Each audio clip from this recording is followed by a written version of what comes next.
Je vous parle de sexualité, des histoires de couple, de confiance en soi.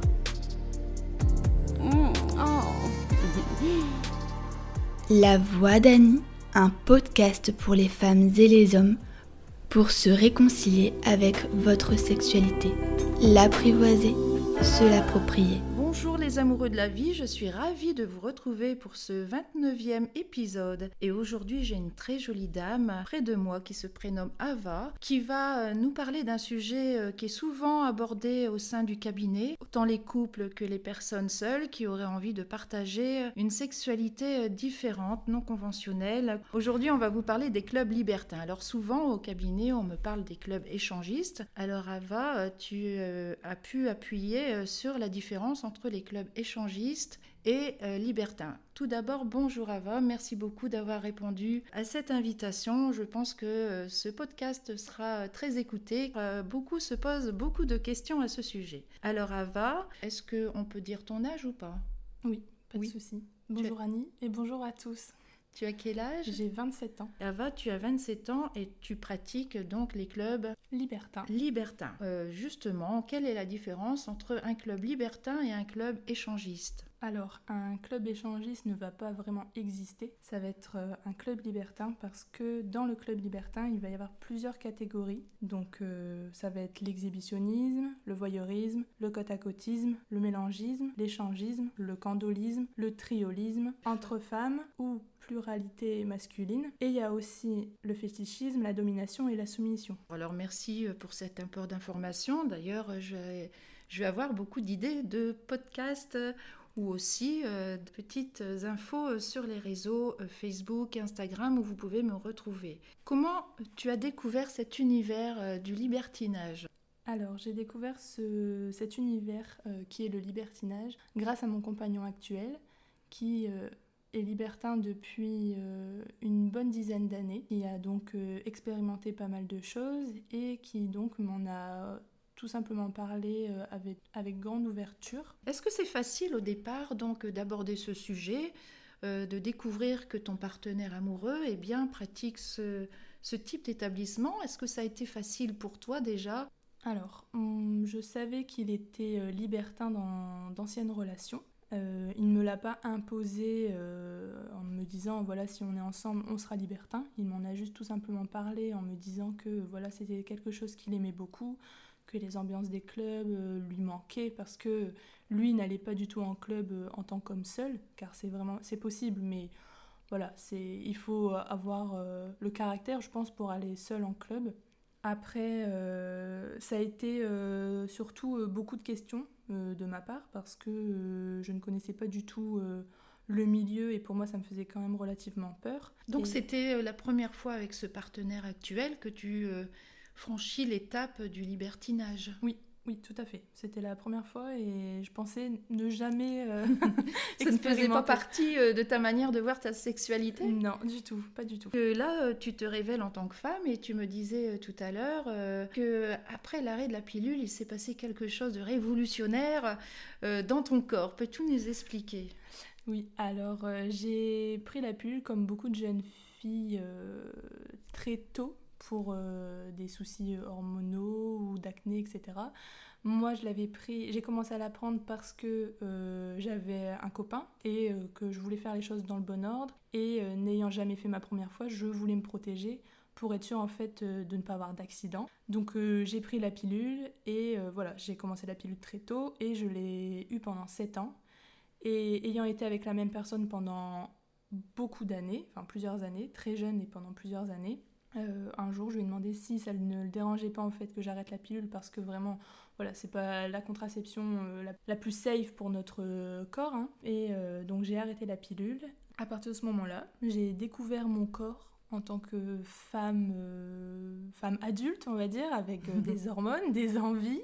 Et c'est ce qui a bloqué du coup dans ma relation parce que lui n'avait pas eu de changement au niveau des hormones et moi j'étais beaucoup en demande et en termes de demande nouvelle en fait. Alors on peut dire que le fait d'avoir arrêté ta pilule, ça a laissé place à une libido exacerbée alors. Voilà. Ce qui explique que ton partenaire actuel quand il t'a proposé de libertiner, ça t'a suscité une curiosité. Voilà, je me posais pas mal de questions sur ma sexualité et je pense que du coup c'était un peu la bonne chose d'expérimenter le libertinage parce que moi qui n'avais eu qu'un partenaire dans ma vie, ben, je me posais des questions sur commencer avec d'autres hommes, ou alors commencer avec des femmes parce que j'ai toujours trouvé les femmes très belles et je me demandais si j'étais potentiellement attirée vraiment sexuellement aussi par les femmes ou alors c'était que visuel.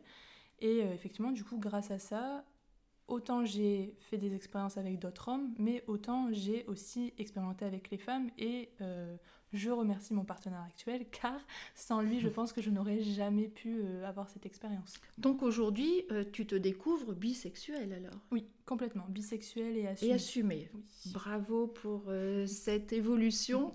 Alors, aujourd'hui, on sait pertinemment que le libertinage est perçu un petit peu d'une manière vulgarisée à travers la méconnaissance finalement. C'est la méconnaissance qui amène un jugement auprès des personnes qui n'ont jamais pratiqué. Il y a beaucoup de codes dans les clubs libertins. Alors, quels sont les codes que l'on peut rencontrer dans les clubs libertins? Alors, la règle principale, c'est le non. Non, c'est non, tout simplement. Voilà, et ça devrait être en même temps en dehors des clubs libertins. Il y a la demande du consentement, évidemment, que ce soit pour les hommes, pour les femmes, pour les couples. Le respect, on ne va pas toucher une personne sans son accord. Même si elle nous dit non, on ne va pas s'énerver. Et un libertin qui a cette philosophie de vie ne va jamais se vexer pour un non et va au contraire dire il n'y a pas de souci, voilà. Il y a vraiment un total respect envers l'autre, envers le couple. Il y a une approche, tu me disais tout à l'heure, bien plus respectueuse que dans les simples boîtes. Oui, complètement. Moi qui étais en métropole lilloise avant, j'ai passé quelques soirées en boîte de nuit classique et ça a vraiment été une très mauvaise expérience pour moi parce que il y avait des mains qui se baladaient partout, il y avait un non-respect total, c'était vraiment très désagréable en tant que jeune femme. En club libertin, on va être beaucoup moins habillé.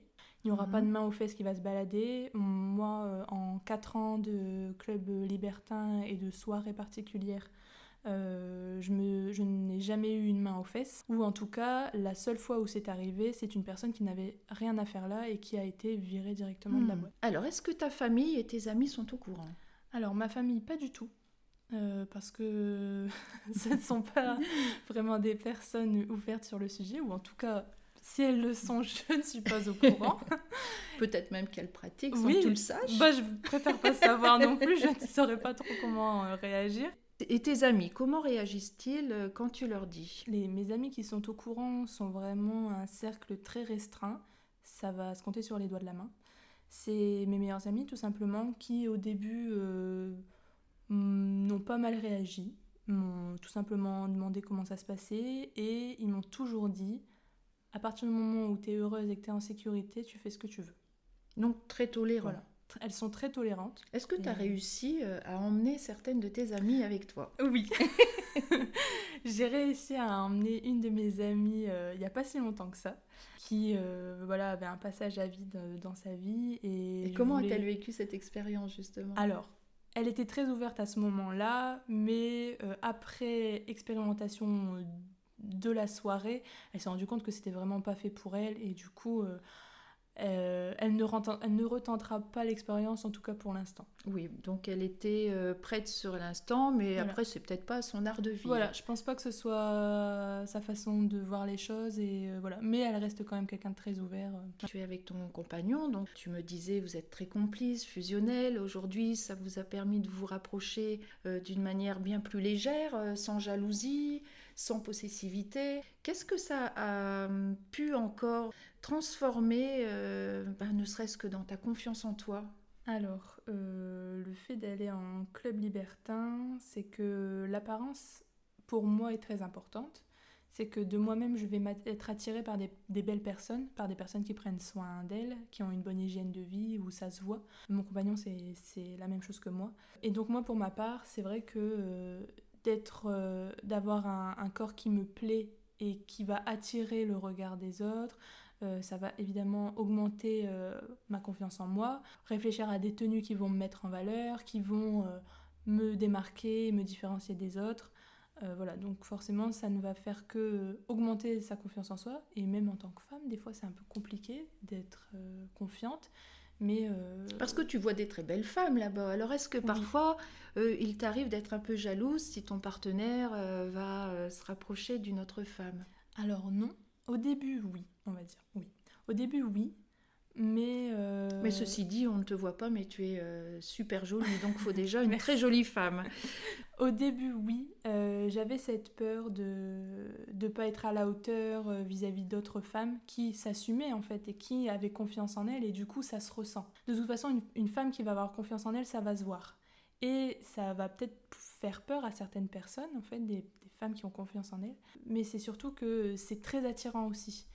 Et mon compagnon est de plus en plus attiré par moi parce que j'ai une confiance en moi qui se voit en fait au fur et à mesure des années et qui s'amplifie, et c'est ce qu'il adore parce que les hommes me regardent, les femmes me regardent. Et... Tu me disais tout à l'heure, il était candoliste, hein, donc on rappelle que le candolisme le candoliste prend plaisir à ce que sa femme soit remarquée, regardée, désirée par les autres hommes. Voilà, et même ça va jusqu'à partager.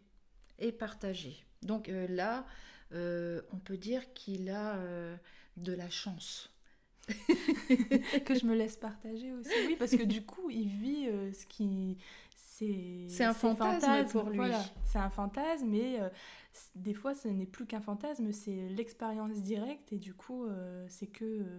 pas du bonheur, mais que de l'excitation, du coup. Voilà, tout à fait. Et donc, quand, par exemple, vous vous retrouvez rien qu'à deux, alors les expériences que vous avez vécues lors des clubs, est-ce que vous les ramenez à la maison? Est-ce que vous en reparlez? Est-ce que vous le vivez à nouveau sexuellement, en fantasmant sur les soirées, etc.?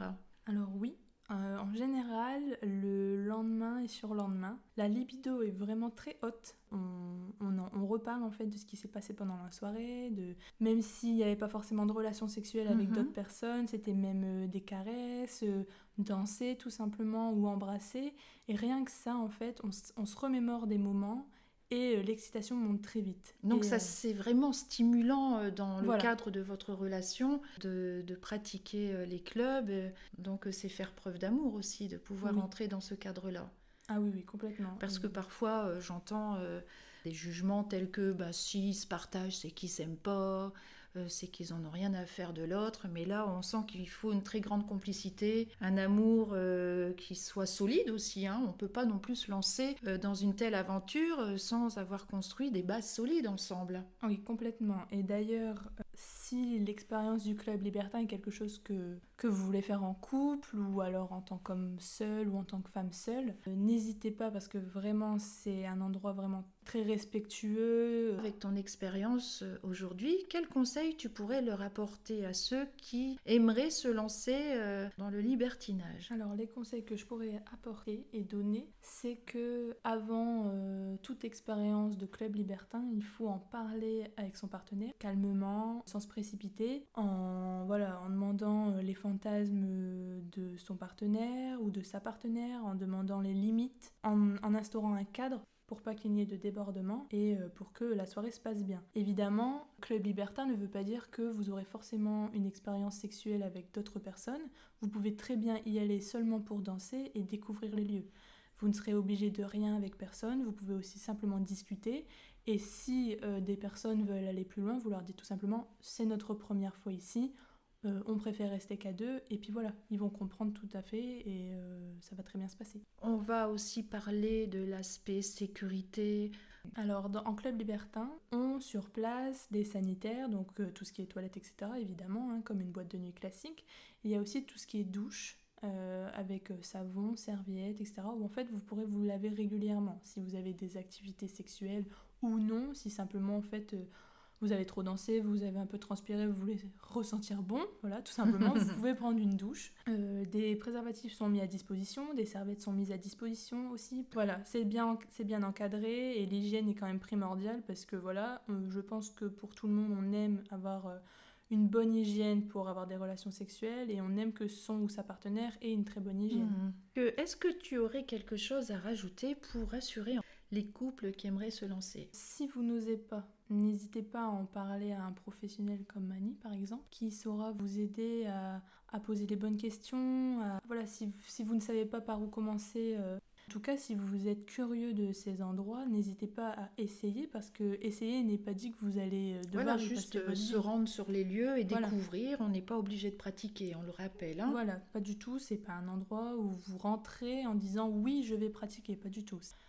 Bon, je pense que nous avons fait le tour de la question. Enfin, quand je dis le tour de la question, il faut que ça tienne dans les 10 minutes. Hein. On aurait tellement à dire, mais je pense que tu vas revenir une prochaine fois pour parler d'autre chose.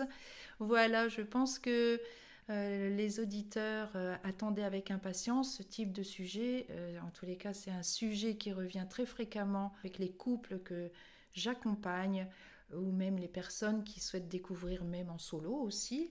Et n'hésitez pas à venir me consulter si vous voulez mettre en place un cadre et des codes dans votre désir de fonctionner de cette manière ensemble. Ava, je te remercie énormément de ta présence, d'avoir osé, et puis sûrement une prochaine fois. Merci beaucoup Annie, à une prochaine fois. Voilà, je vous donne rendez-vous pour le mois prochain avec un autre sujet. Je vous souhaite d'être heureux dans votre vie, de vous épanouir dans votre sexualité. Vous pouvez vous abonner à ma chaîne YouTube. N'hésitez pas à venir me chercher comme amie sur Facebook Annie Kérinck, sur Instagram Annie Kérinck également. Et puis je vous dis à très vite. La voix d'Annie, partez.